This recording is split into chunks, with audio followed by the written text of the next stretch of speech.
Is this where I'm supposed to say this is good looking cooking? Okay. You're looking good cooking. Today's a lazy day. Microwavable bacon, pre-cooked chicken, spinach, Mushrooms. Alfredo sauce from a jar.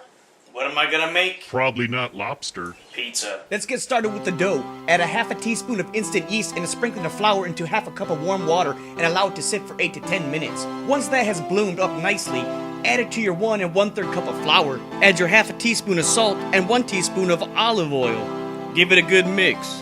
Be a man and use your hands. Use them fingering skills.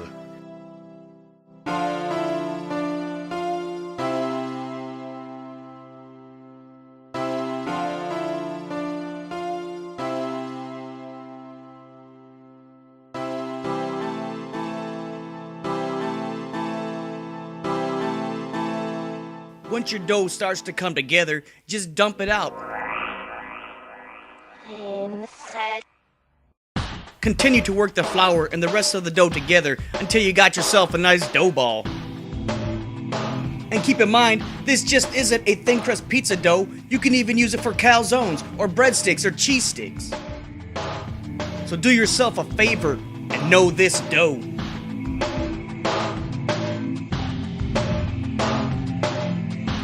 You're going to knead the dough for about 5 or 7 minutes. Once the dough has a nice elastic quality and a beautiful satin finish, it's time to give those man muscles a rest. Place a little bit of olive oil into your bowl. Put the dough inside, coat it well, cover this with a tea towel, and let it rise for about an hour, hour and a half. Or until it has doubled in size and looks like this. Looking good. Preheat your oven to 500 degrees. Now get to your veggie prep. After washing my mushrooms, I'm just gonna give them a good slice. Yes, I wash my mushrooms. They grow in dirt after all, unless they're those fancy college kinds that make you see pretty colors. So simply put, I've made mud pies, but today I don't feel like dirt pizza. Next, defrost your bag of spinach and drain out all that excess water. That looks good. Take your pre-cooked chicken, add the spinach to that, just give it a good mix. With a spoon. Don't forget to microwave that bacon. After lightly dusting your countertop with some cornmeal, put down your pizza dough. Begin pressing it out slowly with your fingertips, thusly. Take your time because your effort will be paid off fully with a deliciously thin crust pizza. I'm not the best pizza dough flattener outer. I don't claim to be. You don't need to be. Practice makes perfect pizza.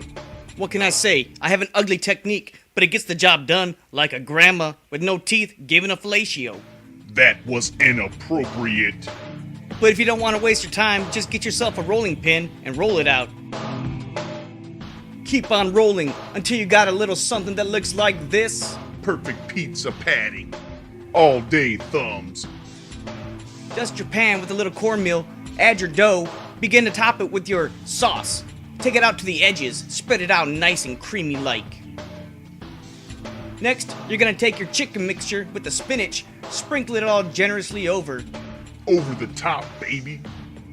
Once that looks all green and chickeny, you're gonna take your crispy bacon, crunch it all up all over top of that, like a bacon extravaganza. Porktastic player. Now get to them shrooms, mushrooms. Top it off nice and good like that. After adding a single layer of fungi to that pizza, let's get to the cheese.